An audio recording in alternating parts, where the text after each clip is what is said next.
იმის მიუხედავად, რომ გლობალიზაციამ და თანამედროვე ტექნოლოგიებმა თითქოს დააპატარავა დედამიწა, ჩვენს პლანეტაზე ჯერ კიდევ არსებობს ადგილები, რომლებსაც ცივილიზაცია ნაკლებად შეეხოდა. ისეთი ფლორითა და ფაუნით მოაღწია ჩვენს დროებამდე, რომ სახელად ცალკე მსოფლიო დაიმსახურა.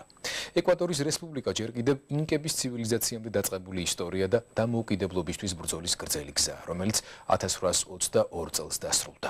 ქვეყანა ულამაზესი ბუნებითა და ლაღი ხალხით. ქვეყანა, სადაც სამყაროს 64 წოდებული კუნძულები არსებობს. გალაპაგოსის არქიპელაგი მსოფლიოს უნიკალური ნაკრძალი და მემკვიდრეობა, რომელმაც პირვანდელი სახე შეინარჩუნა.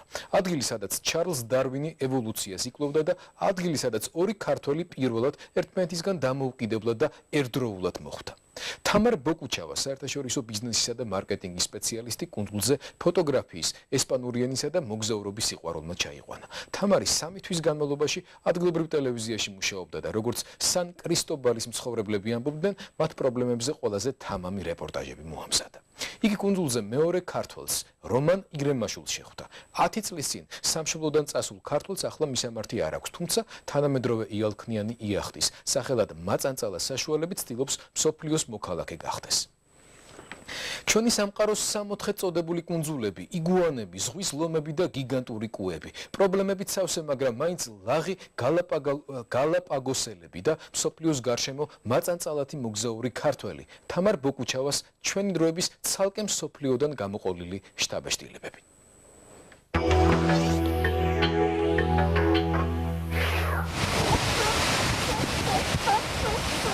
პატარა ზღვის ლომი ახლა სადილობს. ამ სანაპიროზე შულთან ნებიურობის უფლებას და ზღვისას ბინადარნი ყოველთვის აძლევენ.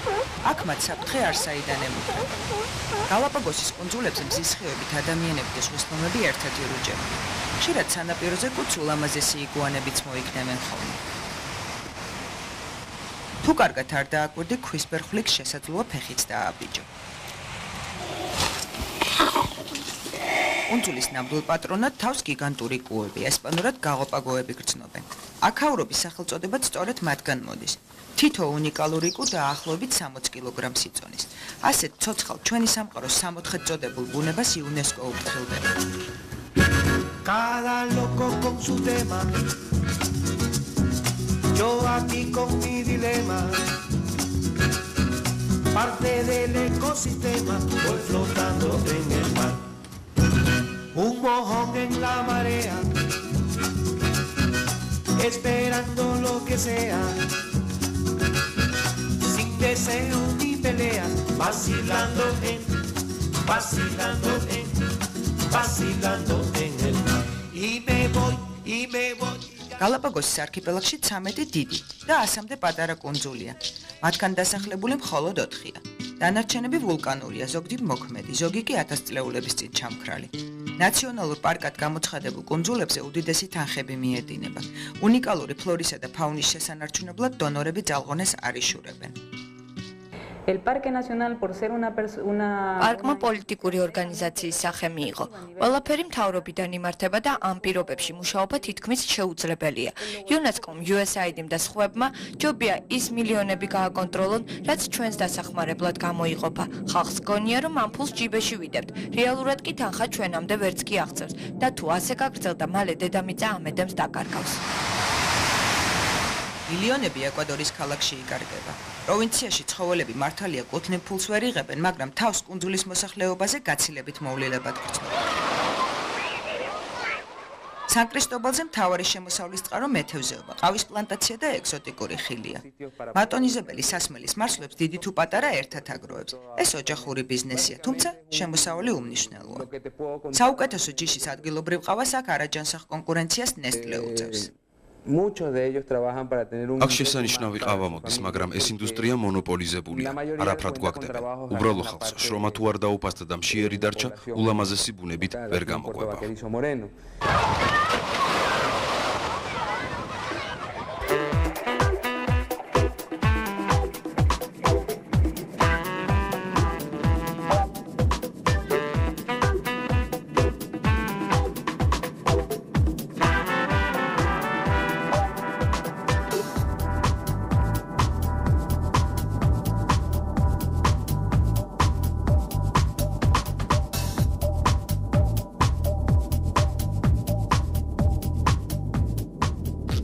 დაივინგით გატაცება კუნძულზე არავის უყვეს. ერთხელ ოკეანის ფსკერზე ყველა ჩადის და ამ სილამაზით ავადდება. წყალქვეშა ლანდშაფტი აქ ისევეა შენახული, როგორც ხმელეთზე. ოკეანის ბინადარნი, მათ შორის ზვიგენიც ისეთივე მშვიდობის მოყვარულები არიან, როგორც გიგანტური კუები და იგუანები. 40 მეტრის სიღრმეზე გალაპაგოსელი მეთევზეები სპეციალური აღჭურვილობის გარეშე ზღვის კიტრის შესაგროვებლად ჩადიან. ამას ხშირად წელიწადში 25-30 მეთევზის სიცოცხლე ეწირება. ზღვის პროდუქტს კი იაპონელები ჩალის ფასად ყიდულობენ. გალაპაგოსზე ნელი მოქმედების ნაღმიდევს. ჩვენ კი მის აფეთქებას ველოდებით. უმუშევრობა დღითი დღე იზრდება. თუ კი მეთევზეების ცხოვრება უარესდება, ესე იგი ყველაფერი უკან მიდის. კუნძულზე მძიმე სოციალური მდგომარეობა ყოველ ნაბიჯზე იგრძნობა და ყველაფერზე აისახება. იქ, სადაც ნაცნობობით ყველა პრობლემის მოგვარება და თუნდაც ექიმის დიპლომის ყიდვა შეიძლება, განათლების დონე ძალზედ დაბალია. სან-კრისტობალზე თითქმის ყოველი მეორე ნარკოტიკის მომხმარებელი ან გამსაღებელია. ოჯახებში ხშირია ძალადობა. შიდსიც გავრცელდება, კუნძულზე სახიფათო მასშტაბებს იღებს. გალაპაგოსზე უმეტესწილად კანონი იგნორირებულია. პოლიციის რიგებში მიღებაც აქ დაუწერელი წესებით ხდება. ტრადიციულად ახალბედნმა სამართალდამცავის სამოსის მოსარგებად ჯერ ძაღლი უნდა მოკლან და მერე მისი სისხლი დალიონ. ეს ერთგვარი ნათლობაა.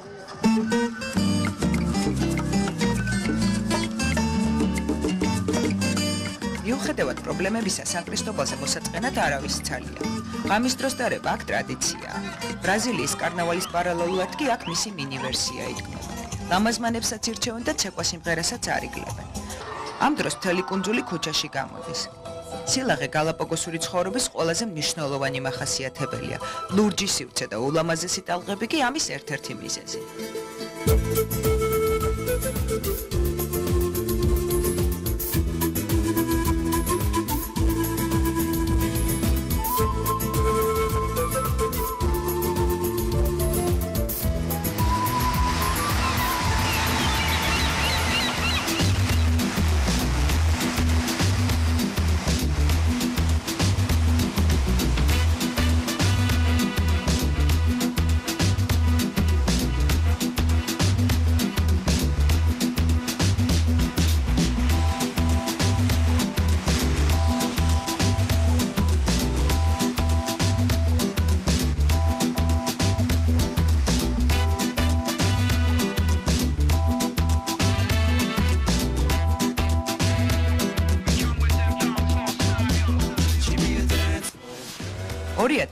წელს გალაპაგოსის არქიპელაგზე სერფინგის მსოფლიო ფედერაცია ჩემპიონატის გამართვას აპირებს.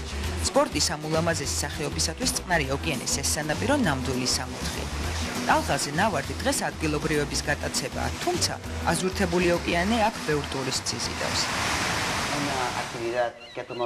სერფის განვითარებას ცივილიზაცია და ინფრასტრუქტურის განვითარება ნიშნავს. შეიქმნება უამრავი სამუშაო ადგილი.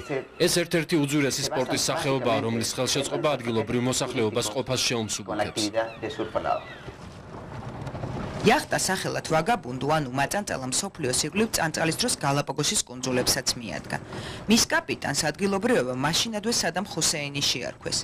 რეალურად ერაყის ყოფილ დიქტატორთან ქართველ რომან ირემაშვილს გარეგნული მსგავსების გარდა კიდევ ერთი არასასიამოვნო კურიოზული ისტორია აკავშირებს. პროფესიით ავიაინჟინერი ამერიკაში ფრინავის ლიცენზიის ასაღებად წყნას გადიოდა. მოგვიანებით გაირკვა, რომ მასთან ერთად შეერთებული შტატების ღრუბლებში 11 სექტემბრის ტერორისტი დაფრინავდა. შემდეგ დიდი ავიაცია დიდმა ნავიგაციამ შეცვალა. რომანმა გადაწყვიტა ბავშვობის ოცნება აეხთინა და მსოფლიოს ირგვლივ მარტო ემოგზაურა. ოკეანეში ერთხელ გრიგალ ივანეს გადაურჩა, ერთხელაც ტერორისტულ ქვეყნების სიაში აღრიცხული სახელმწიფოს მოქალაქეობის მიზეზით დააპატიმრეს. პირველ მეორე დღეს ჩემი მოგზაურის დროს მოხვდი ჰურაგან ივანე, რომელმაც დააქცია ამერიკა და კარიბის კუნძულები. ქარი იყო დაახლოებით 75 მილი საათი სიჩქარე. ეს ისეთი ძლიერი იყო, რომ დამეხა აფრა, დავკარგე საწვავი. რაც კი ბაქანზე მქონდა ყველაფერი დავკარგე. დაივინგმა და დედამიწის უკანასკნელმა ედემმა წარუშლელი შთაბეჭდილება ქართულ სანდამზეც დატოვა. ამჯერად ის ავსტრალიისა და ახალი ზელანდიის მონახულებას გეგმავს. ამბობს, რომ ამ გზით მსოფლიო პატარავდება. დაპატარებულ სამყაროში კი ეკვადორს ცალკე მსოფლიოს სახელი აქვს, სადაც ქართველები პირველად ჩავედით და სრულიად შემთხვევით ორნი ერთდროულად.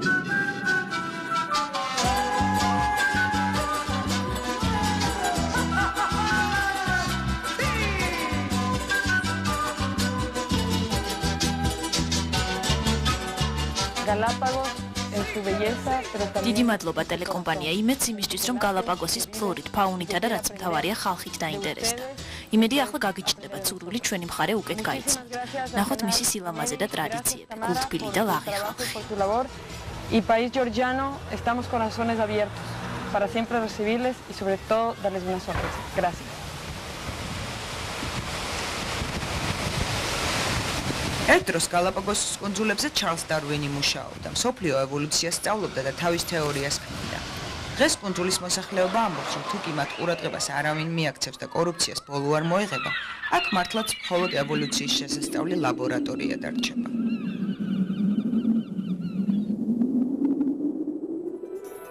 ამ სიუჟეტის ნახვის შემდეგ თარცნობრივად ბევრი ქართველი გაუჩნდება სურვილი გალაპაგოსზე ჩასვლისა. ჩვენი გადაცემა კი დასრულდა. ეს იყო დროების 17 აპრილის გამოშვება. სილამაზისა და მშვენიერების დემონსტრირება იმედის არხზე დროების დამთავრების შემდეგაც გაგრძელდება. მომხიბვლელი მანეკენები და მათი ბრწყინვალე სამოსი